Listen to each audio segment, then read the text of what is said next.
बाळासाहेबांच्या तमाम शिवसैनिकांना तुमच्या ह्या अनिश गाढवेचा, बाळासाहेबांच्या या कडवट शिवसैनिकाचा आणि शिवसेनेच्या प्रवक्त्याचा मानाचा जय महाराष्ट्र.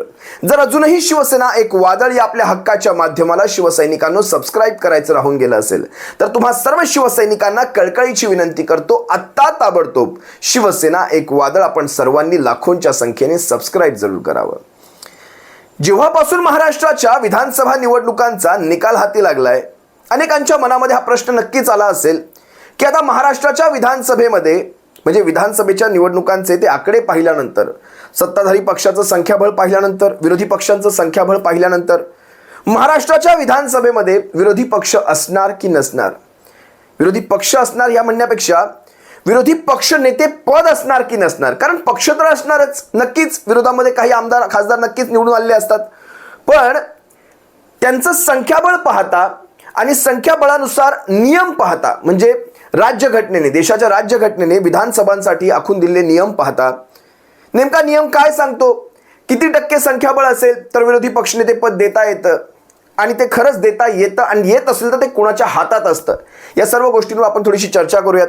बघा शिवसैनिकांना एक गोष्ट लक्षात घ्या, आत्ताच्या महाराष्ट्राच्या विधानसभांचे आकडे हे या संख्याबळाच्या आसपास देखील नाहीत. म्हणजे नियम असा सांगतो की त्या विधानसभेच्या एकूण संख्याबळाच्या 10% आकडा म्हणजे 1 आकडा जर असेल तर त्या पक्षाचा विरोधी पक्षनेता पद किंवा त्या पक्षाला विरोधी पक्षनेते पद दिलं जातं.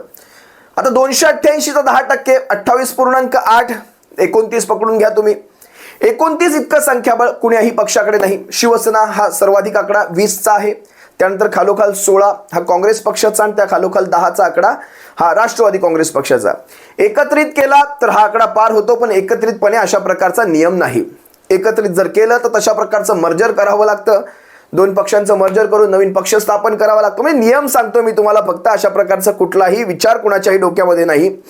एकत्र करून ते मर्जर झाल्यानंतर त्या पक्षाला नाव द्यावं लागतं आणि त्यानंतर मग त्या पक्षाचा विरोधी पक्षनेते पद, हे एवढी सगळी काथ्याकूट कुणाला पाहिजे नाही. लक्षात घ्या, आता 29चं संख्याबळ नाही, पण प्रत्येक नियमाला इतर नियम देखील असतात किंवा त्याला काहीतरी क्लॉजेस असतात की असं नाही तर असं, असं नाही तर असं.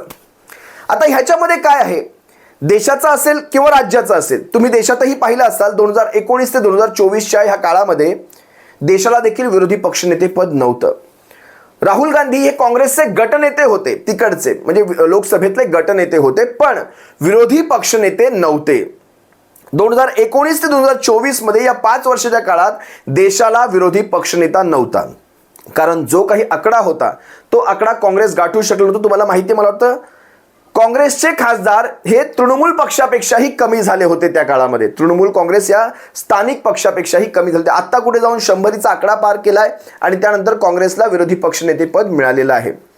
आता हे सगळं कुणाच्या हातामध्ये असतं, म्हणजे नियमाला जर तुम्हाला बाजूला ठेवून जर कुणाची परमिशन घ्यायची असेल, परवानगी घ्यायची असेल तर ती असते त्या सभागृहांच्या सर्वोच्च त्या अध्यक्षांची, म्हणजे विधानसभेचे अध्यक्ष असतील किंवा लोकसभेचे अध्यक्ष असतील. तर लोकसभेच्या अध्यक्षाच्या मनात जर आलं आणि त्याच सोबत सरकारी पक्षाची अनुमती असेल, होय आम्ही अनुमोदन देतोय, आम्ही याला परवानगी देतोय, अशा प्रकारे विरोधी पक्षनेता हे ठेवता येतं, हे पद तयार करता येतं. म्हणजे राज्यघटनेमध्ये तशी तरतूद आहे, पण त्यासाठी मन मोठं असावं लागतं की माझ्या भूमिकांना जर विरोध केला तर, माझ्या भूमिकांमध्ये सतत काही ना काहीतरी आडकाठ्या आणल्या तर, अशा प्रकारची जर भूमिका आपण मनामध्ये आणली तर विरोधी पक्षनेते पद हे कोणीही मोठा पक्ष देणार नाही. त्यासाठी अरविंद केजरीवालांसारखं मन असावं लागतं. हे उदाहरण मी यासाठी देतो कारण लक्षात घ्या, देशाच्या सर्वोच्च सभागृहामध्ये काँग्रेसला यांनी विरोधी पक्षनेतेपद दिलं नव्हतं, पण अरविंद केजरीवाल ज्यावेळेस दिल्ली विधानसभेमध्ये आपण पाहिलं असाल 70च्या आकड्यापैकी 67 आमदार हे एकट्या आम आदमी पक्षाचे होते. मला वाटतं फक्त 2 ते 3च आमदार हे भारतीय जनता पक्षाचे निवडून आले होते. या 3 आमदारांच्या भारतीय जनता पक्षाला दिल्लीमध्ये विरोधी पक्षनेतेपद दिलं होतं. हे कोणी दिलं होतं? अरविंद केजरीवाल यांनी दिलं होतं. त्यासाठी म्हणून मी तुम्हाला उदाहरण दिलं, त्या अशी अनेक उदाहरणं देशामध्ये होऊन गेलेली आहेत. त्यासाठी अरविंद केजरीवालांसारखं मन लागेल, जे ह्यांच्याकडे नव्हतं त्यांनी नाही दिलं. आता महाराष्ट्रामध्ये बघा, थोडंसं विषय वेगळा आहे महाराष्ट्राचा. महाराष्ट्रामध्ये शिवसेना हा सर्वात मोठा पक्ष आहे, 20 आमदार.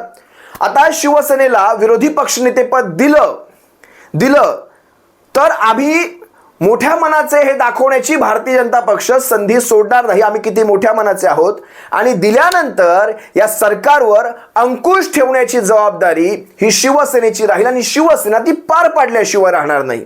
हे देखील तितकंच महत्त्वाचं लक्षात घ्या.